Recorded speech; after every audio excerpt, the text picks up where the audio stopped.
Hey folks, this is Mr. Millette here, just running through a quick example of how an interview would work. This is OB2, Objective Layer number 2 assignment, the interview, and just want to let you know or show you how this looks and what it works like when it comes to the actual interview. So, first question I'm going to ask is about the atom, structure, so on and so forth, particles, components, locations. And so I may ask some questions like, what do we call the center of this atom? We refer to that as the nucleus. What two parts are found there? Both the protons and the neutrons. Protons carry what charge? Positive. Neutrons carry what charge? Neutral. We also have electrons whirling around on the outside. They carry a negative charge. That'd be the basic kind of questions I'd ask for the first set of questions. Next up, we head into this one right here. If I was looking at the periodic table, and in this case I'm going to look at helium. Now notice helium happens to have an atomic number of 2 and an atomic mass of 4.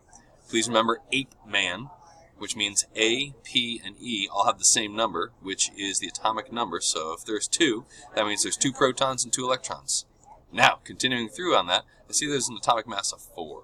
So if there's 4 for an atomic mass, M-A-N, that's mass, subtract the atomic number, gets me the number of neutrons. So what's 4 minus 2?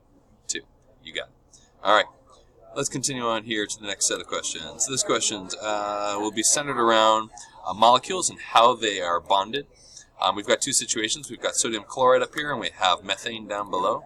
The question is, can you identify which one of the type of bondings exists in each one of these situations, in each one of these molecules? Please note all the information over here. You have covalent and ionic being defined. So hopefully you can make sense of how electrons are moved and or shared to kind of get a sense of what type of bond they are. Let's see here. Cruising down, you need to be able to identify the boiling point, density, and freezing melting point of water using these numbers on the side over here. Alright, let's see here. Next question is, can you identify which one of these 4 pictures is either a physical or chemical change?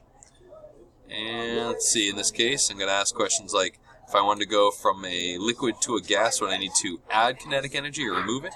Please use the arrow on the side here to help you.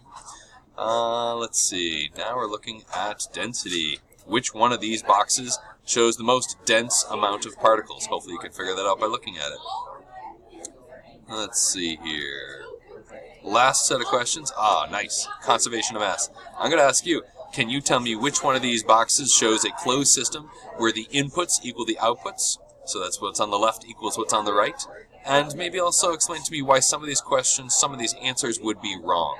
Alright, that's it.